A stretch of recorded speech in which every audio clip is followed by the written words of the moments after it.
You are listening to the Hiking Radio Network, where we talk the walk with shows by hikers about hikers for everybody.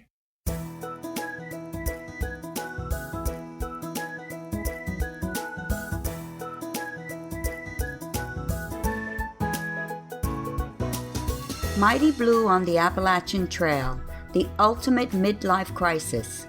Join Steve and his guests every week as he staggers from Georgia to Maine.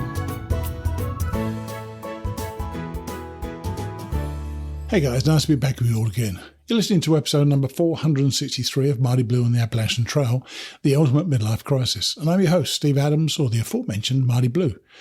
This will be our last episode prior to Christmas, so our guest today has the quintessential spirit of Christmas so deeply in his heart, and I thought now was an appropriate time for him to share his story with us. His name is Daniel Shaw, and I heard about him from a listener, Aaron Brumley. It isn't a hiking story as such, yet it will resonate with hikers, as much of the story is about how Daniel, his wife and son, went to North Carolina from their home in Arkansas and helped with recovery efforts after Hurricane Helene.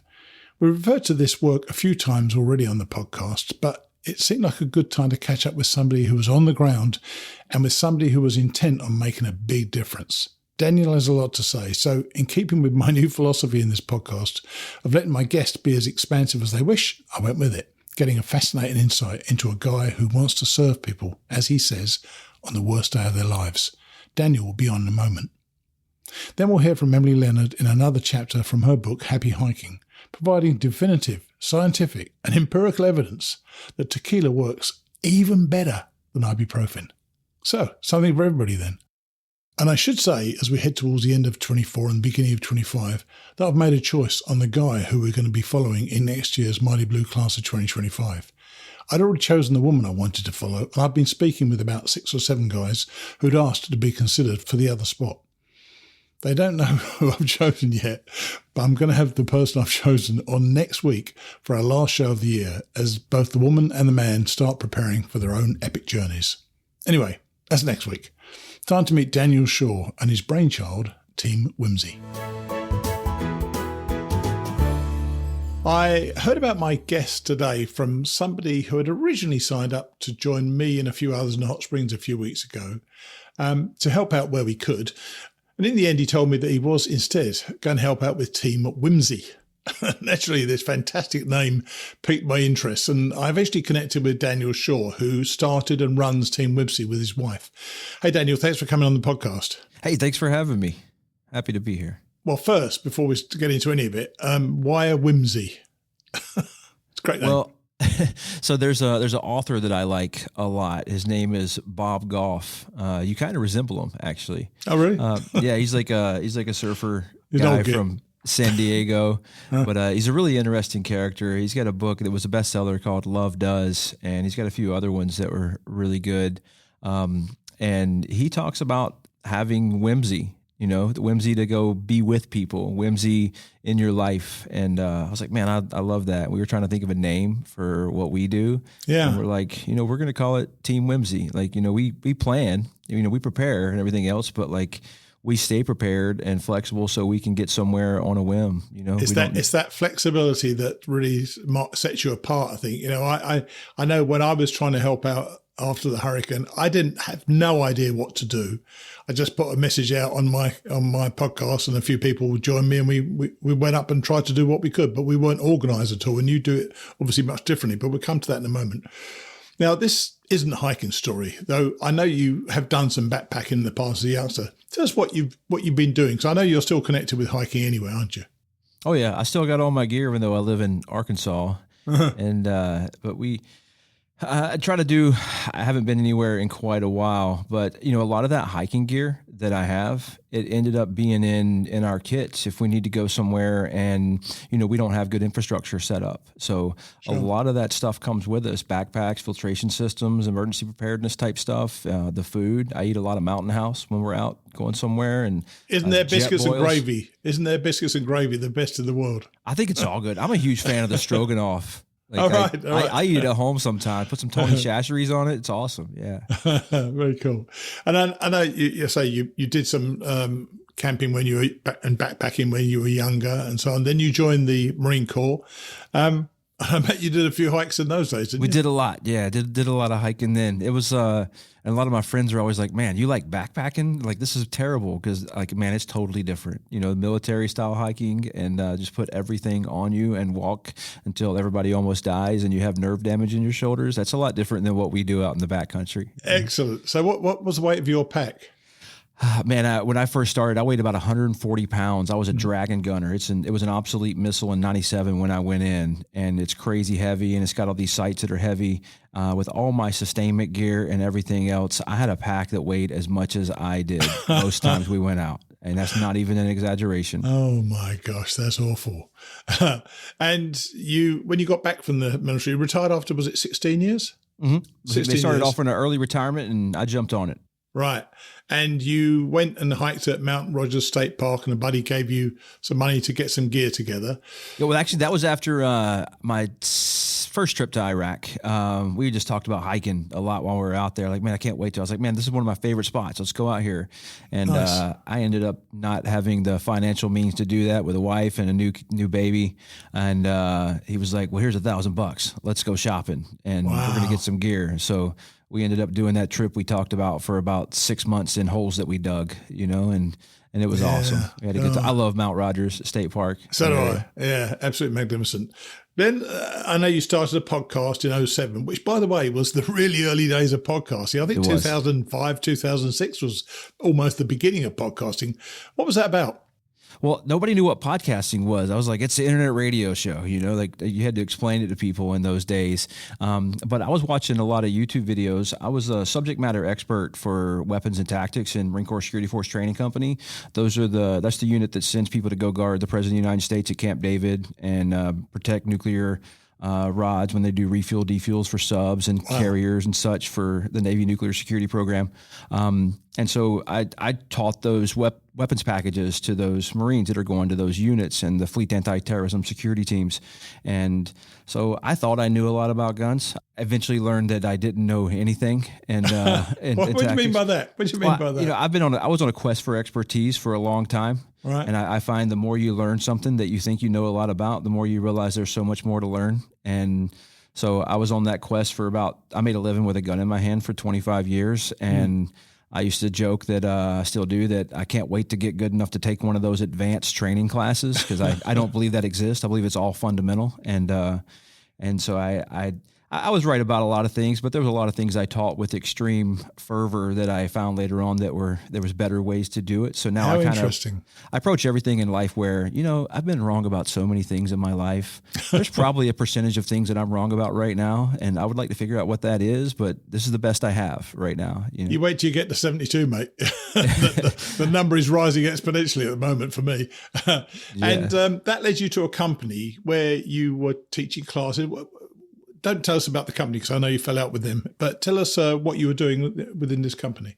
Oh, no. That one was I started my own company initially there with that, because I was getting out and I was like, you know, what am I going to do? I don't know what I'm going to do for a living. And a bunch of people that were listening to my show for years, they were like, hey, can you come to my state and teach a handgun class or a rifle class or a patrolling class or something? And I did that. And I had to learn how to build a website and how to run a company and a lot of stuff. And I ended up doing that for a little over a decade, just traveling around. And then SWAT teams wanted training and military units wanted training, and it just kept growing and growing and growing. So you're kind of a consultant in many ways. Absolutely. Yeah. And then you started thinking about doing something, a desire to help anyone, really. Tell us about the Camp for Disabled Kids you got involved with. Yeah. So my journey was kind of weird. I'll run through it real quick. So I was working that gun stuff and the training side. A lot of companies like it when people who are respected in the training world use their equipment, because then their students buy it, you know? So that led me into very good relationships with a lot of companies out there in the outdoor world and the firearms industry particularly.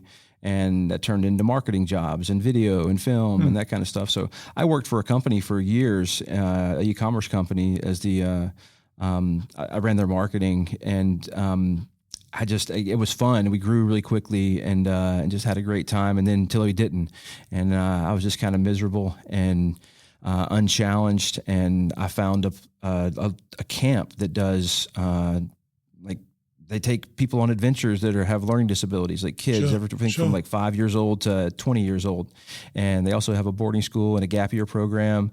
And most of these children are somewhere on the ASD spectrum. Some of them are, high functioning. Some of them are fairly low functioning. And that must be something to see. Them it was amazing out in the wild. How did they react to it? So there was the counselors there are all like college kids who are going through some kind of therapeutic program for outdoor recreation and that kind of stuff. So these are all good people that are the counselors, and they're getting paid next to nothing because that's what the nonprofit could afford, But they would come stay out there with the kids and help them. But it blew me away how these young 20-somethings were just so good with these kids, and when the kids were just freaking out and hysterical, and then some of them were manipulative, and some of them, they're just all kind of problems out there. But the way these young college students who were there in their summer times working handled these kids, I was so impressed. I learned a lot from them, and it was I was like, you guys are all going to be amazing fathers and mothers. Just watching you with other people's kids that have these struggles, but they give them tools to deal with some of their anxieties and some of their fears. And, they'll have them jumping off a cliff into water if they're canoe packing. So these kids would show up and we'd repack all their gear. They're not going to go play like ping pong for lunch. We repack them into backpacks, and they're out on a 14-day in the backcountry for 14 days. And did you take your son with you to one of the trips what was that? My son did. To teach him what it was like? Well, he did a canoe packing trip where he was out there in a canoe for about, I think, 8 days, and then they go into like the front country and stay for the rest of the time. But so if the age group isn't really old enough to go hike the whole time, they do canoe packing. And then the younger kids, they have all their gear on llamas and they go out. And it's called Soar Camp. They're in Western North Carolina, and they're just amazing. They're out there still. They've been doing it for a really long time, and they have a spot out in Wyoming where they do the same thing, and they do a camp in Florida and in California. It's amazing. But it was just watching these kids go from day one. They're all scared and don't really know how to deal with each other and stuff in the backcountry, to learning how to start a fire, to pack their backpack properly, and just everything that goes along with it. And then all the cool things you run into, like there's a waterfall and you can swim in the water under it, and they just having a great time. But I would take my son out with me. I'd need to go get video when they're rock climbing, because they're on rocks, real ropes, real rocks, climbing them. And I'd be like, they're out here swimming with the llamas one day. And then these people are out rock climbing. So me and my son, we would jump in the truck and we'd go wherever they are, and we'd hike about 3 or 4 miles in to find them. And I would just shoot some video and stuff, and we would hang out all day. And then we would come back and go home, or we would stay. So it was awesome. I did that for a whole season out there, and it was just a great time with my son out there doing it too. And I believe, unless I got my notes a bit wrong here, you rediscovered a faith in God.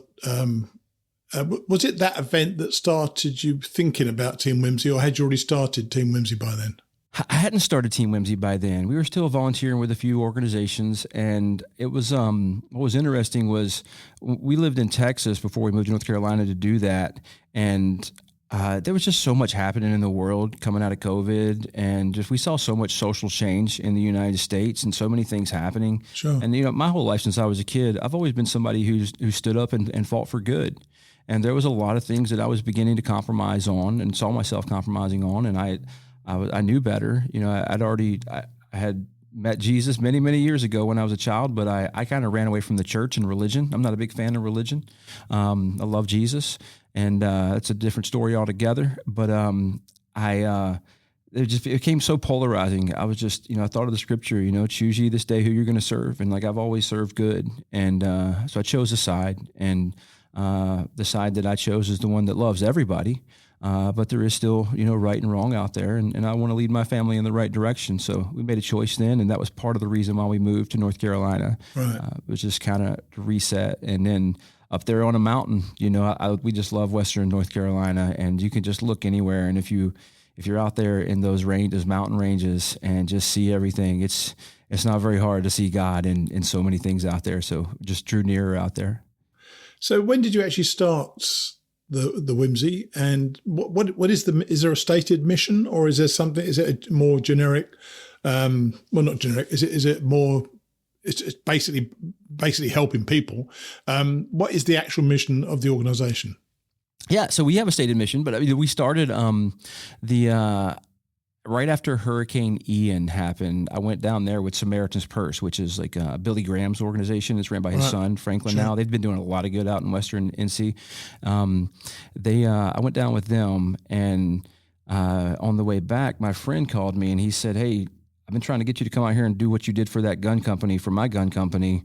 And he said, "I just bought another store, and I want you to come do it." And I was like, "Man, I'm done with that game. I don't want to do it anymore." And he's like, "Well, hold on a second." He's like, "If you could do anything, what would you do?" And I said, I would keep driving back to North Carolina, and I would get my wife and son if I didn't have any bills to worry about. And we would go back to Florida, and I wouldn't leave until all these elderly folks whose houses were destroyed that were rebuilt.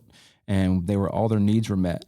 And then I would go to the next one, and then the next one, and the next one, if money wasn't a problem. And he said, "Well, we're starting a nonprofit for veterans and law enforcement officers and first responders, doing fitness, Brazilian jiu-jitsu, just to provide community for people. And I would like for you to be on the board with that. And you can build your nonprofit under our nonprofit until it grows big enough to start your own. And we'll help with all that and give you a facility and everything else." And a few weeks later, I decided that's what we're going to do. So we moved to Arkansas and started this here.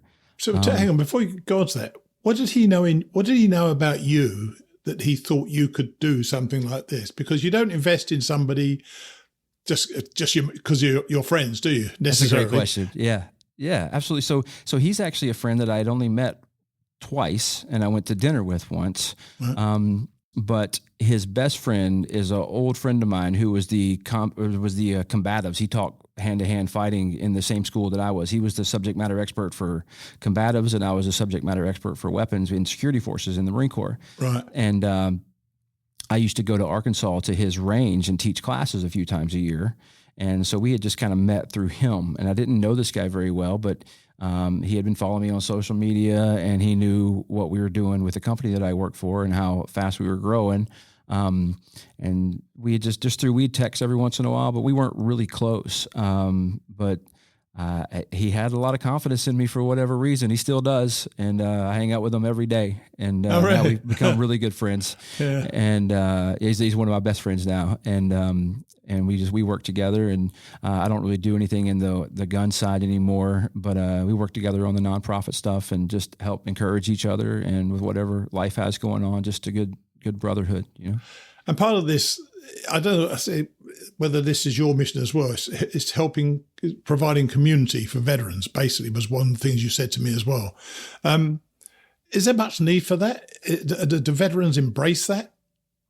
Absolutely. I think most people, when you're in the military or law enforcement or fire or any of those EMS, you have a tight group that, whether you live or die, sometimes depends on that person to your left or right. Sure. Not only in that moment, but how much they trained for that moment. There's just so many things that go into it. And we live that lifestyle for a really long time where we're trusting each other, and we're also building ourselves and growing stronger mentally and physically so that we can be there for each other. And then suddenly that ends, and you go home and you're by yourself, and you find that you don't have any purpose. You don't have any fulfillment. Anything happen. And a lot of folks, they hurt themselves. They're killing themselves. They're making terrible decisions with alcohol and drugs, and people are there's pharmaceutical companies and your VA and stuff are feeding. And there's a lot of good people in the VA. I'm not attacking them at all. They've been great to me too. But there's a lot of stuff out there where they're just handed a pill, and it's not a solution to a problem. It's a treating of symptoms, and that problem doesn't go away. And I find through my experience that I've experienced healing. I've suffered from PTSD, depression, anxiety. Sure. I've seen things that in combat that I've seen more death at a young age than most people see in 5 lifetimes, and it bothers you in many, many ways. And I believe that there's ways where there's some things like that you can find enhancement in that, but I don't want to pity pot or anything like that. What I appreciate is that there's taxpayers out there in the United States who said, "Hey, we know that the VA isn't perfect, but we want to take care of our veterans who left so much on the battlefield. Not all wounds are visible either, and we want to take care of them." And so that's part of the reason why I was able to quit working, because I get some money from the VA and I get a retirement check. And as long as my wife and I are really careful, we can wake up and go cut a widow's grass and then another one's all day. We can go fix somebody's roof that we hear about. Right now we're trying to raise money for 10 foster kids for Christmas presents because nobody's taking care of them for Christmas. And we've got a few other projects going on that we can work on and we can do because we don't have 9-to-5s right now. And so I see it as I'm so blessed that every day the taxpayers wanted to take care of me, even though I've been in a bad spot before mentally and spiritually. Right now, the taxpayers are a big part of me being healed and where I'm at right now, and I want to thank them. So I wake up every day and I try to go work and serve them for no money. And we don't pay ourselves anything through Team Whimsy. It's 100% volunteer. Any dime we get goes straight to helping people because we have figured out how to survive off a little.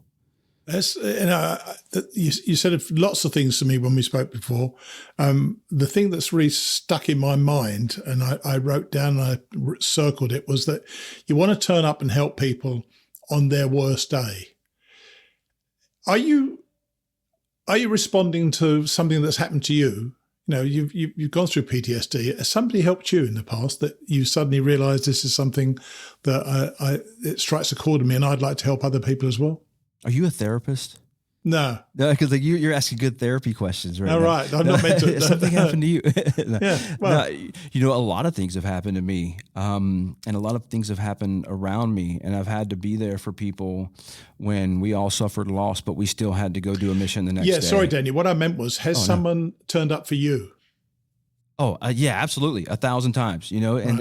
and I can't really give you, I could probably think for a second and give you multiple examples, but there's so many people in my life that have kind of come and gone and are kind of stick around, but still at a distance, but have been there growing up from when I was a kid, and my mother was diagnosed with cancer and had brain surgeries, and I saw people showing up for me and my brother, making sure we were taken care of, you know, and sometimes they're churches, sometimes it's people from church, sometimes it's not at all tied to any church whatsoever. Excuse me. And but I think we're put here. I can sum it all up real easy. You know, for a while I was praying and looking and reading every book I could get on for the will of God. Like, what is His will for me? What does He want? I'm in that from the military. You know, I want marching orders. I would like a 5-paragraph order. I want to know the who, what, where, when, and why. Contingency plans. You know, I want to know it all. And He doesn't really work that way. But He said. You know, back when the Pharisees were chastising Jesus, they were like, okay, if you know so much, what's the greatest commandment? You know, they're always hacking on Him. And He was like, the greatest commandment is to love the Lord God with all your heart, soul, and mind and body, and to love others as you love yourself. And those are the greatest commandments, to love others as you love yourself. And first you got to love yourself to be able to love others. Sure. And knowing how He loves me, what I say about myself and what somebody else says about myself is not superior to what He says about me. His is superior. So what He says about me is the truth, and He thinks I'm awesome and loves me just like you.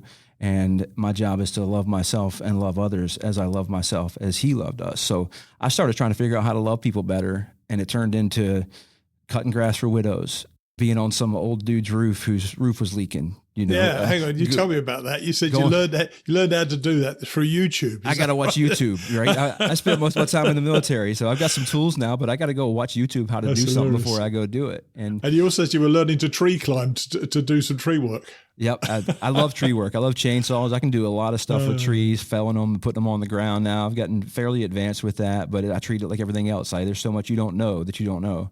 Yeah. So I'm learning to tree climb next, because that allows me to say yes to jobs that normally I would need to say no to because I can't do them. I totally understand that. I think in capabilities. I think that's tremendous. Also, be a lifetime learner anyway in everything. It's always worthwhile. So earlier this year, Helene struck us briefly in Florida, but it really ploughed into North Carolina and several other local states. How did you react? What was your initial thought about what you could do? Because that thing about turning up to help people on their worst day, so many people that day were having their worst day, weren't they? So what did you decide to do? Yeah, so I didn't look at it for a couple of days because I wanted to get some information, and I wasn't able to go for a few days because I had a commitment with some friends down in Texas, Right. and I knew if I started looking at it, I would just back out of everything and head out there. Sure. But right before everything was set up for that event that I was in a way helping organize, I started really researching what the needs were and what was happening. So while that event was going on, I was working on it all day, and I decided that, hey, we're going to go to North Carolina. I had about $50 in my bank account, and I think $150 in the Team Whimsy account. And I just put it out there on Facebook to basically my friends and said, hey, I'm going to North Carolina. Me and Andrea and Gunnar, my wife and son, we're going to North Carolina. And we've got a lot of friends up there that we'll link up with, and we're gonna find needs, and we're gonna help people. And people they know what we do. We've been doing it for about 2 years now with our company, or our organization. And next thing you know, I had about $8,000 in the bank account within about Wow. 48 hours. Wow. So who were those people then, Daniel? Who does that? You put it out. You've got a group of people who know and follow you on social media. Is that what it is? Yes, and these are my personal Facebook page. So these were my school teachers as a kid, my volleyball coach when I was Sure. a young 16-year-old, students that I had in Kansas, Texas, people from all over the place that took classes with me when I was teaching firearms and such. It was just people we had met, people in the firearms industry, just people we had met all along the way, all over the years, moving around and stuff. And just I had 2 old bosses that I used to work for. Give money to help, and just and companies. It's just a lot of people just showed up, and with $20 here, $40 there, and Sure. occasionally people dropped $1,000. But it was just there was just so many $40, $50. It kept adding up, and it was amazing. And I'd imagine being a military man, you've got a fair amount of sort of logistical nous, haven't you? You know, you know how to make things work. Because one of the things I noticed when we went, we were only there for a few days, so I'm not in any way conflating what we did, but we turned up, and I didn't really think there was any organisation there. So do you bring organisation to what you do? And because I know you talked about the distribution of things wasn't very efficient when you first went there. Yeah. So one of our, I think, strong suits is we can lead volunteers, and I can usually talk to. I don't have a problem going into the emergency operations center and acting like I belong, and like it helps from having some time in the fire service and such as well in the military. Sure. But I'll go in there, and I'm not going to ever overpromise or oversell what we can do. I'm like, hey, here's we're here. This is our capabilities. This is how many people we have. We're here to fill needs. I will do whatever you need us to do to help these people. And I'll get a contact there, and they'll start pushing me. We use work orders and they'll say, hey, this lady needs these trees out of her yard because Sure. she has some medical issues every once in a while. And we can't get our fire engines in there. And can you just go clear out so we can get back there to their house, or it could be just people who need cleanup around their house, because that's going to have to happen, and Sure. it's going to be a lot on the city, and that's going to free stuff up. And anytime we can get a homeowner not having a chainsaw in their hand is making everything safer for the most part as well. And then sometimes it's like I go to the distribution places, and I just constantly ask people, hey, what do you need? And there's usually people walking up to them with these hubs telling them what they need. So when somebody shows up and asks them, hey, what do you need? Right. They're like, okay, at first they don't trust you a whole lot, but then I when was you going to ask about that. There's always a bit of resistance, I would imagine, in terms of trust. So you kind of have to prove yourself first. So that going to shift a tree from somebody's garden and clean up in a house, that's the sort of stuff you have to do first to establish that trust, is it? Absolutely. And we always under promise and over deliver, it's like, hey, we're going to, that's on the list. We've got to triage this list and see what the greatest need is.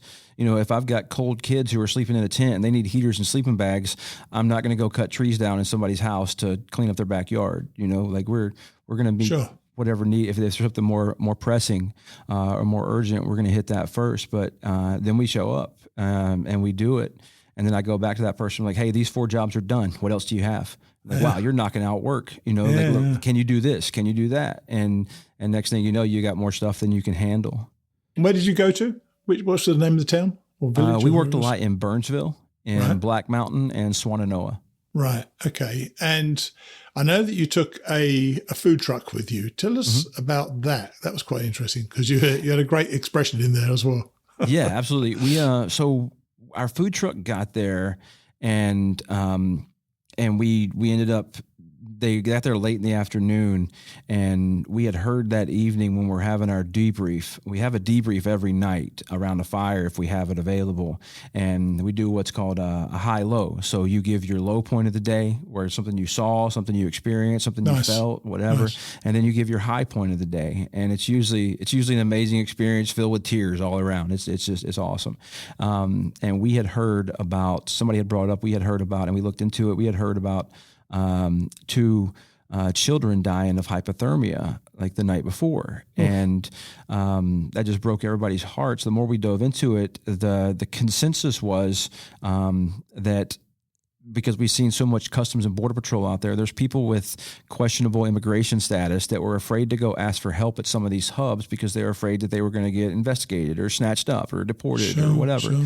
And so if they were afraid to ask for help and their kids were cold at home, we're going to do something about that if we can. You know, we had about, I think, 20 people there with us at the time, and we had that food truck, and this is a Mexican food truck with 3 people. We call them our 3 amigos, and 2 of them had also questionable immigration status. Yeah. So they came out, and I was like, look, we're gonna find out tomorrow where the best spot is to put this food truck that's got the most potential immigrant population over here. And so we dropped that in Burnsville the first day.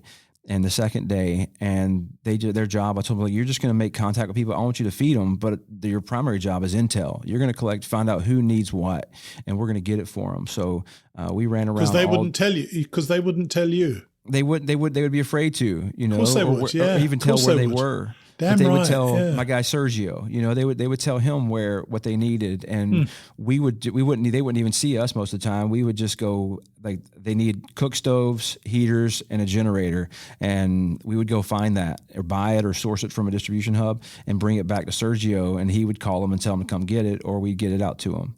And we did that for multiple days, just filling needs, gave out tons of heaters and tons of fuel for these families, tents, stoves, grills, generators, all kind of stuff. So when you first turned up there, you obviously did your research about where to go and so on. What did you actually see? Were people in the area starting to help themselves, or were they still in shell shock with what had happened?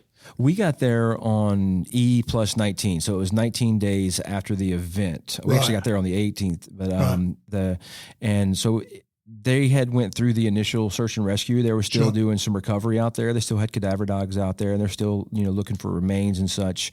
And there wasn't a lot of infrastructure. There was no water in most places, no power in most places. It was still It could have been the next day after most disasters that I went to, the way it was. But the first place we were sent, we kept asking around, was we went to a fire station in Burnsville, and we were sent there to meet up with a gentleman and to see what he needed. And he sent us out doing some route reconnaissance to see if the roads were cleared, and they were.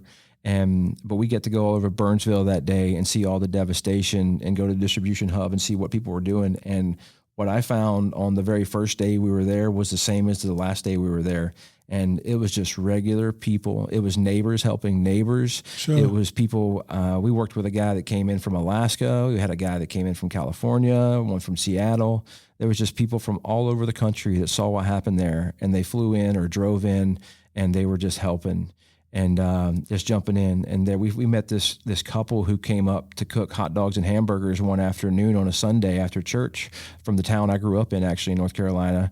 And they got stuck there for 2 weeks running a distribution hub. They came up with their little car and a grill. Next thing you know, they've got tents and clothes and heaters and hundreds of $1,000s of stuff coming in every day from different organizations, and they were managing all of it. But they just showed up to go cook hot dogs and hamburgers, but we're just filling a need. And I just saw that all over the place, just good people who are like, hey, I'm going to put my life on hold and go help these people. Now, we often talk on the show about the support from home and so on. This is what you decided you want to do. This is your dream. Obviously, you need the support of your wife and I guess your son as well. Are they as Are they as passionate about this as you are, or are you as a family passionate about helping people? We as a family are. My wife is 1,000% all about it. She's a better logistician than I am. She handles a lot of that. We've got a 14-year-old. He's our tech support on everything. By the way, did you? I didn't run it. You didn't mention it before. Is his name Gunner? Yes. Great name for a guy who handles guns, isn't it? Yep. That's awesome.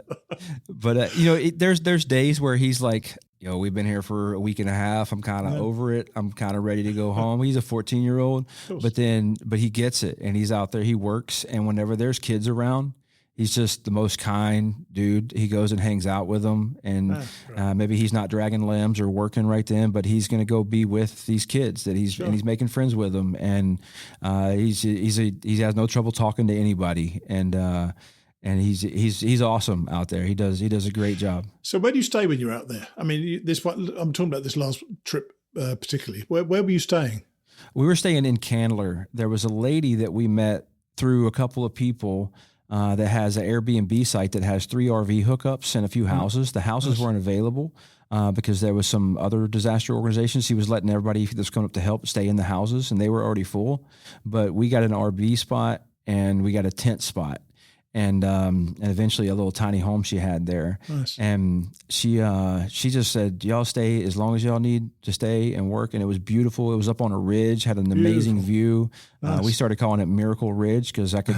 If you had many hours on your podcast here for me, like I could tell you story after story of just things lining up so well that even when I made mistakes, they turned into like just pure wins. They were just amazing. Tell us one. Okay, so I had let me see, what's a good one? My buddy came up, Aaron, that you were speaking out when you did the intro there. He came up to help, and the night before he did, we were out helping the Collins family who lost everything in Burnsville, and this group was there the date when we showed up here the night before to help, or the day before, and we had met them, and we're like, where are you guys from? And they're like, oh, we're from Greenbrier, Arkansas. And I'm like, no way, we're from Conway. They live 10 minutes from me. Right. And which was kind of insane that they're like, what are you doing here? Like, well, we just saw them online, and we were like, hey, we're going to go. We asked them if there was a place to stay up here to park our RV to help people, and they said, you can park it in our yard. We need tons of help. So they did, and they had a bunch of batteries, and so we hung out with them and worked with them, and I was like, hey, there's this guy Jeremiah who runs the hub in Burnsville, and he really needs batteries for smoke alarms and smoke detectors and flashlights and other stuff. He runs through them real quick. Can I have these batteries? And I'm gonna take them to Jeremiah. And so I did. So I took the batteries from him, put them in the truck, and we ended up leaving and going home. And I told Aaron when he got there, I was like, hey, I got to go by Burnsville to drop these batteries off, and then we're going over here and we're gonna hang some siding. Now, where we got the siding was really interesting because on our food truck had my phone number on it. And my phone number was say, if you need help, give this call. And so nobody called that number except for one lady. She sent me a text message with a bunch of pictures of her yard where the whole river had put hundreds of trees in their yard. And they had a big orchard and stuff. And so I got to skip around to tell this one. This is kind of how they go. But so I go, we go work that house. This is like 3-4 days before Aaron gets there, and I got the batteries. And we're cleaning up their yard, cutting trees. We could only make a dent. There was just so much to do. And they invited us up for lunch, and we found that they had a multi-million-dollar cabin. It was just amazing. And they were like, look, we have the money to pay somebody to come help, but just nobody's coming, And then the husband was a little not happy that his wife asked us to help, but she was like, hey, we need help, And so, honestly, if I would have been told before that they were well off like that, my preconceived notion was they can probably take care of themselves and they're all right. And that was a good lesson learned from me. I think no matter what financial level you're at in life right now, you need to have somebody with you on your worst day. Right. You need to experience the love of Jesus at the same time. And who am I to say that, no, they've got money, they don't need my help? And I think a lot of people do that. And people with money sometimes lose community because people assume that they've got it all together. But that's not the case. And so we ate lunch, and we told them that we are building cabins for people who are living in tents right now. And we've got a team coming up that I've been coordinating with from Texas that are a bunch of builders that are going to come up and build us. So they were like, what can we do to help? And I was like, look, can you build stuff? And they're like, yeah. So we got a design for a 12 by 12 building that organic code and all kind of stuff to put people in. And we got wood stoves donated, and we got lumber donated. We got all kind of stuff donated. So they came up there with semi trucks full of wood and insulation and wood stoves, and they were coming up. And he said, the guy who owned the house there, he said, when you run out of materials and you need some more, let me know. And I was like, all right. So I saved that for a while. And then the Collins family needed materials to finish theirs so they can get their kids in there and stuff. And so I texted him an invoice of what we needed from the place he said to go get an invoice from. And he called them and paid for it and took care of all that. So before we went there to pick that siding up, we stopped by Jeremiah.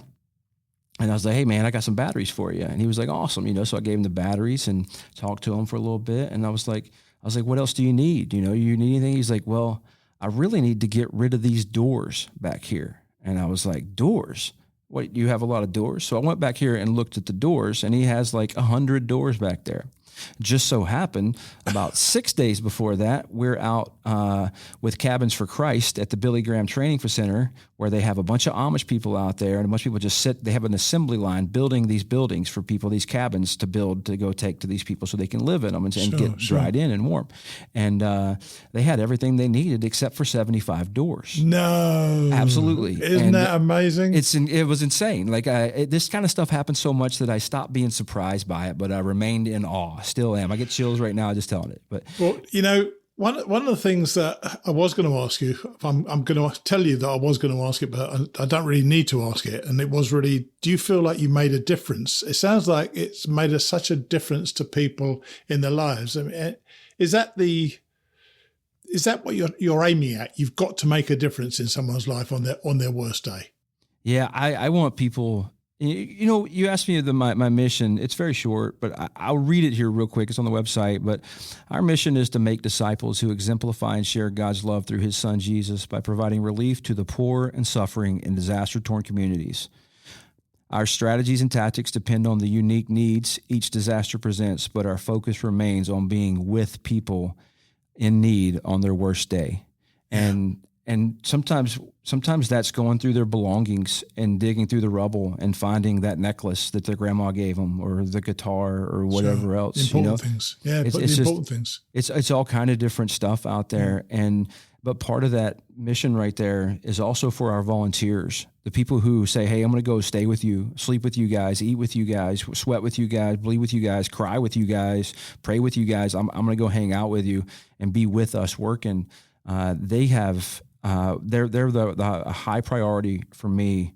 I want them to find that fulfillment. I want them to find community, and I want them to understand what this means to these people that we show up to help when they get a sweaty old lady hug. And these people are just like, I cannot believe y'all came out here and did this. Y'all came all the way from Arkansas to do this for us, and they just feel love, and you can just see it.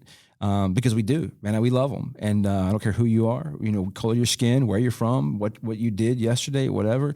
Man, everybody needs to feel love. And there's a lot less of that out there in the world these days. And I think there has been in any time of my life. Amen. And so we try to bring people in there to experience that with us. And then we do that helping the homeowners. And I think when people experience that level of care and that level of love, they see something that's greater than just us as humans. They see that love of Jesus coming through us.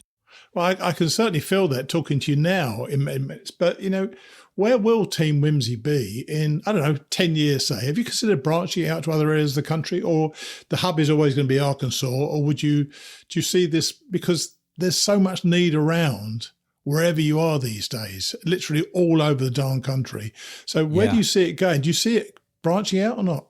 Well, I've got a vision too, and I'll read it to you, to make a global impact in disaster response and community service projects as an organization capable of leveraging the God-given talents of those who follow Jesus Christ to seize the unique opportunities found in disasters and the special access God grants to communities and the hearts of those affected through mitigation, search and rescue, recovery, and rebuild activities. So I would like to have right now, and this could change, but my vision right now, or our vision, is I would love to have a Greensboro, North Carolina, whatever town that you're from, Team Whimsy. Absolutely. And you guys are and we help fund it, and we figure you guys go out and, hey, I've got 6 widows who don't have any money and they need their grass cut every week in the summer. Well, let's find somebody who takes care of that, and maybe that's somebody out there with a mower doing it, but maybe it's just us able to pay a contractor out there to take care of that need for them. There's people just looking for problems. One thing that we're starting this year, I'm working with the codes enforcement officer and a judge here in Arkansas in my county to find people with code violations and that they can't afford to fix, and they're just stressed about them. And these codes, they get fined more and more and more, and they're just it's just a huge anxiety for them. And I want to go fix those code violations and then work through the judge to just get them expunged. Through YouTube. Yeah, exactly. Well, I've got a bunch of friends that are in HVAC and electricians and stuff that I can shame into going and helping me. And but I want to build that, and I would like to get. I love the search and rescue stuff. I love the more, for lack of a better term. I'm not trying to sound like a badass or anything. Like, that's not my intention. But like I like a little bit of danger in my life. I like a little bit of stress in my life. I like a little bit of I need to perform here or I could get hurt. I need to be switched on here. I maybe that's a PTSD thing or something from the military, but I enjoy that environment, and I enjoy hanging out with people who also enjoy that environment and perform well in it. Well, look, I so thank you for coming on, because it's, Aaron put me onto you on that, and it started with the name, but I think it ends with the guy, the guy who has this vision and this mission to do something. I'm not a religious person. I don't believe in God, but it doesn't stop me recognizing how good a man can be and what good he's doing for his community. That's where it starts and ends with me. What do you need? Do you need people to sign up to volunteer a specific task? I mean, how would one get involved if my listeners think, well, that's a guy I'd like to do some work with? Yeah, that'd be awesome. We'd love to have anybody. And you don't have to like talk about Jesus or like, be religious or anything. No. We welcome anybody to come help us and do whatever. Sure. And you can go to teamwhimsy.org, and there is a menu button at the top that says volunteer, and you can click on that, and you can it's going to ask for your name, your address, and email. I need that address because that way I know what zip code you're in. So if there's a disaster near you, I can say, hey, we've got something in your area. So this literally could be all over the country, where people sign up in their area, and if something happens in their area, you could contact them to go out to this place. Is that right? Sure. We've been to Florida, Louisiana, Mississippi, North Carolina, and a lot in Arkansas. Right. Well, I'll tell you what I'm going to do. I'm going to put in the show notes. I'll put the teamwhimsy.org anyway, but I'm also going to do the direct link to the volunteer spot so people can go to exactly where they would need to do to sign up. Look, thank you, man. I feel like I've learned a lot from you today. I feel I didn't do anything for 3 days in North Carolina, so I feel. Wait, stop on that. You were amazing. Look, like don't. I'm joking. I feel like we did a lot more than my expectations. We really did. But everybody out there contributes, and if you stop what you were doing in life, and everybody who went with you, and you said, hey, I'm putting everything aside because these people need help. That's freaking good humanity, Like, if somebody needs help, you help them. Absolutely right. And you did that. Absolutely right. Thank you. That was awesome. Well, look, I'm sure this is not the last time we're going to speak, and I'm going to volunteer. I'm going to sign up myself now in the next couple of days. So thanks for coming on, and thanks for sharing your story with us. I'm overwhelmed by how I feel about this right now. So I think you've done a great job, and I just so appreciate you sharing your time with us. Thank you so much for having us on, man, and just talking about Team Whimsy, because this is probably the most reach that we've had outside of just my friends and such. So great. Well, maybe we'll do it again in the future. I'd love to. We'll do it after our next disaster that you come hang out with us on. Team Whimsy Part 2. Yeah. Let's do it. Okay, man. Good talk to you, okay? All right. Thank you, Steve. Cheers then. Bye. Bye. Sometimes you meet such humble, caring people on this show that they take my breath away. That guy has got it going on, hasn't he? That expression of being with people and helping out on their worst day is such a visceral response to need. And Daniel and his family are not only talking the talk, but they are an embodiment of walking the walk. As many of you know, I don't follow any spiritual path, yet doing the right thing in service of others is a pretty good way to exemplify your own humanity. Daniel shows up, and it's often that makes the difference. And finding out who needs what in a community of, as he said, questionable immigration status is another great example of Team Whimsy's humanity. As I said I would, I've signed up on his volunteer form, and I hope that one day to be able to provide that selfless help to a fellow human being. Not sure how my skills as a podcaster translate, yet I know I want to help. I've added links in the show notes should some of you similarly like to be of service. Thanks, as ever, goes to our ever-supportive sponsors. This week, they've stepped up again. Monthly donors Gail Posey, Todd Withrow, Galloway Johnson, Suzanne Johnson, Michael Garsh, Betty McEnany, Sean Deadwiley, Ann Pickin and Sharon James have put their money where their mouth is once more and kept us pushing on to give you another great show. I'm so grateful for everything all our donors have allowed me to do with the show as we enter our 9th year, having started in September 2016. It's always been a privilege to share these stories with you. The fact that several of you appreciate it and show your support every month has been something I never expected and I never take for granted. Finally, today we get proof, though not quite as scientific as I may have inferred earlier, that tequila is a very happy substitute for ibuprofen. All I can say is, don't try this at home. I'll see you next week. Chapter 18. Tequila. Waynesboro, Virginia greeted us with open arms. It was another hiker-friendly town. I enjoyed camping in the small town parks. The centre of attention included a large gazebo with solar power outlets, porta potties and even poles for hammocks. Located on the backside of the community, the park sheltered hikers from the hustle and bustle of townfolk. But it was only a short distance to eateries and the YMCA where hikers could shower for free. We spent 6 of the last 7 nights in the woods, hiking long days without a break. We were all ready for a 0 day. After showers and a little R&R, we headed to an all-you-can-eat at Ming's Chinese restaurant. This was my first and only Asian cuisine I had on the trail.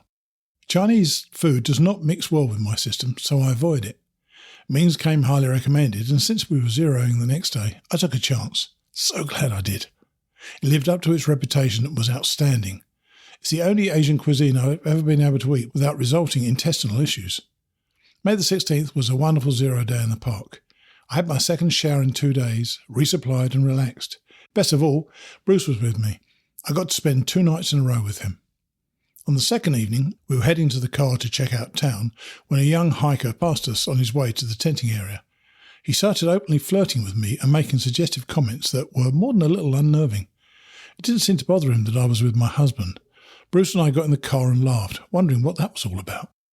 When we returned, we noticed that the new hiker had set his tent up so close to GQ's that their vestibules almost overlapped. Space was not limited in the park. There were 2 acres of flat, comfy grass to pitch tents. It was a strange encounter for all of us. Now it was my turn to tease GQ. Girls were not the only ones who fancied him. But I reminded GQ that he was the strange hiker's second choice after I shot him down. Our 0 day came at a perfect time, just before we entered the Shenandoah National Park. Skyline Drive follows the mountain ridges through the park for 105 miles. The Appalachian Trail weaves along and crisscrosses Skyline Drive over 20 times. This made it very easy for Bruce to leapfrog ahead while I slack-packed most of it. In the beginning of the hike, I was a purist at heart. I was not going to slack-pack one blaze. The pain in my knees and feet had other plans. Easy access to the trail for Bruce made it easy for me to shed whatever extra weight I had, then retrieve it from the car at the end of the day. We entered the Shenandoah National Park on Sunday, May the 17th. The easy terrain and smooth path welcomed us. We'd logged 20-plus miles for 3 days in a row. Without the weight loading me down, I was able to go farther, faster. But by that 3rd day, my knees and feet were screaming at me. I just couldn't alleviate the pain. I decided I was going to stop 3 miles from our destination. The campground right along the trail would also be handy access for Bruce to join me. 2.5 miles before the campground, the trail crossed Skyline Drive again, like it had done several other times that day. As I crossed the road, a truck pulled up and out jumped an energetic man with 2 signs that read AT Trail Magic and Trail Angel ahead. GQ and Walking Man were behind me that day. They hadn't passed yet. I was with another hiker, Rerun. We were so pumped up to meet this man that we flew through the woods. At times, we were even running. I briefly ignored my pain and concentrated on the reward at the end. It is amazing. When we have a clear vision of what we want, we will do almost anything to get it. The facts don't count. That's why it's so important to have a purpose in life. When we know what it is we seek, we can see it in our mind's eye, or better yet, have it written down. We are more likely to achieve it. When we arrived at the campground, there were 4 couples set up with their RVs, picnic tables, and food galore. Bruce was also there. Once we claimed a tent spot and relaxed, I was beginning to regret that big push to get there. I could barely walk. I was suffering from some major hiker wobble. Our trail angels were offering beer to the hikers who wandered in for trail magic. Since I don't drink beer, in jest I said, "Got any tequila?" The friendly trail angel who posted the signs disappeared into his RV and came out with a large bottle of agave juice.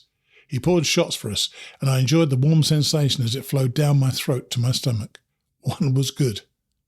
A little while later, 2 other hikers entered the camp. Maps and Moxie, 2 ladies my age I met back in Petersburg, were lots of fun to be around, and it wasn't hard for them to talk me into a second shot of the nectar. 1 shot of tequila is usually my limit, but the second went down surprisingly easy and enjoyably. I now had a happy little buzz going on. Another half hour or so later, when GQ joined our group, he too partook in all aspects of the trail magic. I couldn't let this opportunity slip by. I had to have a shot with him also. So down the hatch went shot number 3. Each one went down smoother than the one before. It wasn't long before I realised that my knees and feet no longer hurt. My scientific conclusion was that tequila works better than ibuprofen. Unfortunately, a bottle of tequila weighs more than a bottle of vitamin I. The Shenandoahs offered easy walking with plenty of chances to slack back. Tourist rest stops known as waysides dotted the scenic byway. They were a disappointment though. They were expensive and most of the time lacked adequate amenities. Unless a hiker really needed something, I found stopping at a wayside to be a completely wasted effort. My traverse through the park brought surprises. One day Bruce met me at a parking area for a snack break. He suddenly heard the panting of an animal. I couldn't hear it, which was very unusual. He's normally the deaf one. We both went to investigate. With my eagle eyes, I spotted the source of the heavy breathing. It was a mountain lion. How exciting and terrifying at the same time. I was able to watch the huge cat climb out of a tree, then disappear amongst the forest's undergrowth. That was amazing. Mountain lion sightings are rare. This was before the influence of tequila. The other wildlife encounter was being stalked by a deer. Bruce and I were going to sleep near a shelter where the rest of my hiking friends were also staying. But when another hiker pointed out a black snake who had taken up residence in the shelter, and then a crazy deer ran through the site, almost throwing itself in the fire for venison stew, Bruce and I decided we'd set up our tent closer to the parking area. As evening shadows faded and the night sky twinkled above, we stargazed as we lay in our tent. Since it was such a beautiful night, we left the tent fly off. Soon our romantic evening was abruptly curtailed by slow, methodical thrashing. We heard the crunch of leaves and branches, then nothing. Then more crunch, crunch, crunch, and nothing. Our headlamps showed nothing, but after several cycles of these sounds, we decided to put the tent fly on. Not really sure what that accomplished, but it gave us a false sense of security, which was better than no security. The crunch, crunch, nothing went on most of the night. It started downhill from our tent, headed straight towards us, then circled around the tent. It was really unsettling. Morning came, and I was exhausted from lack of sleep due to paranoia. When I exited the tent, a large deer ran off. It was so strange. Growing up, I spent a lot of time in the woods hunting, and I've never had an encounter like that before. It felt like I was the prey. Maybe it was payback. The Shenandoah National Park was a gentle hike and a nice change of pace from the southern terrain. Views were limited, though. Skyline Drive offered spectacular panoramas, and many hikers choose to yellow blaze, road walk or ride in a car, this section just for that reason. But I was a purist, keeping to the white blazes, so I stayed on the trail. Most of the time, the path weaved through the trees with little chance to see anything outside my canopied prison. I was not locked in by fences, bars or armed guards, but rather by my decision not to quit. The simplicity of the trail and monotony of doing the same thing day in and day out was initially very appealing and relaxing. But after 3 months on the trail, what I had first found enjoyable was easily becoming a boresome chore. Was this the Virginia blues everyone talked about? If only my feet and knees didn't hurt so darn much. It took every ounce of physical strength and even more mental strength to endure the suffering. It would have been so incredible to experience SNP with healthy lower limbs. But that didn't happen, and after hiking almost 300 miles in 18 days, I set myself free from the self-imposed imprisonment and quit on May the 20th. A mile and a half before our designated stop for the night, Bruce met me to give me all my gear. He would join us for the night. Even with slack packing, I couldn't take it anymore. Walking Man, GQ, Bruce and myself had Pass Mountain Hut all to ourselves. It was God's way of letting me go down with grace. I was tired, sore, and the temps were starting to drop. I was so grateful that Bruce was there to help me. Despite that gratitude, I snapped at him ferociously, something he did not deserve. After I cooked our packaged meals, I excused myself from my hiking buddies, explaining I was a grouchy bear and needed to put myself in a cage. Then off to bed I went to sulk. It was a nice shelter, but the guys chose to tent. They were probably afraid of the black bear already denning in the shelter. Morning came, and it was a new day. Cold and rainy, but a new day. I slept well and woke up refreshed and ready to take on the 14.9 miles we had planned. It was a light day compared to the 20-plussers we had been doing. Just before heading out, I let Walking Man know I was no longer a grouchy bear, but a happy bear. He looked at me, looked at the sky and replied, "How can that be on such a shitty day?" I agreed. It was a shitty day weather-wise, but for the moment my feet didn't hurt and I was ready to start my 80 hike again. As always, a good day on the trail follows a bad day. The night before, when I quit, I didn't really quit. Psychologically, I had allowed myself to quit so I could free myself. I knew that at any moment I could walk away from the trail and Bruce would take me back to the comforts of our home. But all I needed was just a little time. All great accomplishments only come to fruition after long and arduous trials. If you have big dreams, you will also have to endure big challenges, and sometimes those hurdles will become overwhelming and you will want to quit. But quitting is seldom the right choice. Sometimes all you need to do is step away and give yourself a time out, a break. The only way I could escape was to let my mind think I was done. Our subconscious does not know the difference between reality and fiction, so I let it go where it needed to go. I retired that evening to my sleeping bag sulking, but more importantly, mentally and spiritually, I had stepped away from the trail. I couldn't really step away. There was no place to go. But after unleashing the black bear wrath on my innocent and wonderful husband, I knew I had to be put in the naughty corner. For me, I needed a little God time, so I retreated to the back of the shelter to be alone with him. It was time for a check-up from the neck up, and a chance to make sure the dream that was inside me was coming from him. Sometimes when life's difficult, it's because we choose a path that was not directed by God, but by our own desires. And when things are hard, you need to confirm that you are in fact on the right journey.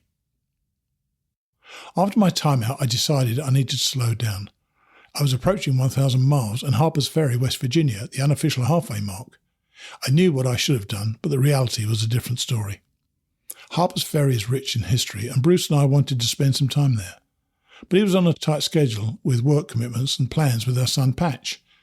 With my new shoes trying to maintain high miles, I wanted to get to the celebratory milestone before he had to leave. I actually was ahead of GQ and Walking Man by 10 miles. Bruce and I were able to spend a few more days and nights together. He would leapfrog ahead and hike south to meet me. We would hike out together, then he would extract me and we'd go to a hostel or hotel. We stayed at the Bear's Den 3 times, once inside and twice camping on the lawn.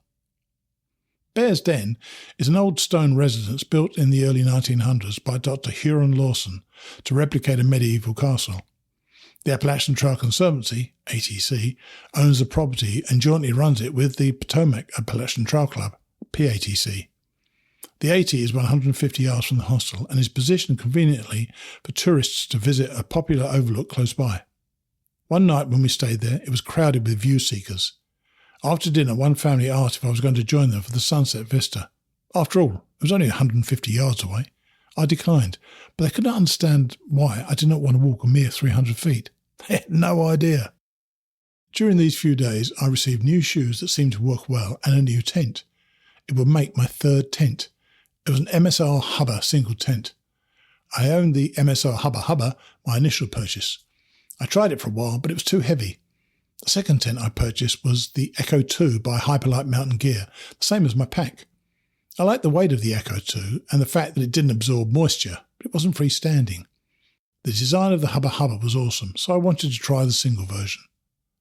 Even with the new footwear and lighter tent, my feet and knees were still bothersome. I needed to slow down and drop the miles if I wanted to make it to Katahdin. Over the next couple of days, I logged less than 14 miles. One of those days was over the roller coaster. As noted in AWOL's guidebook, the roller coaster is a 13.5-mile section of trail with tightly packed ascents and descents. Yay, just what I needed. My average speed on the trail was 2 miles per hour. That day, it took me 7 hours to complete only 10 miles of the coaster. It was a beast. That was the same day I passed the 1,000-mile marker. Even with accomplishing these mini milestones, I did not make the goal of Harper's Ferry to match Bruce's time frame. We visited the historic town separately.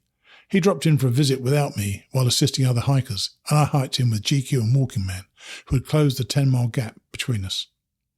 On May the 26th, the three of us made it to Harper's Ferry, mile 1023. We had our photo taken in front of the Appalachian Trail Conservancy. The Conservancy recorded our numbers. I was hiker number 304, signing in at Amicalola Falls, Georgia.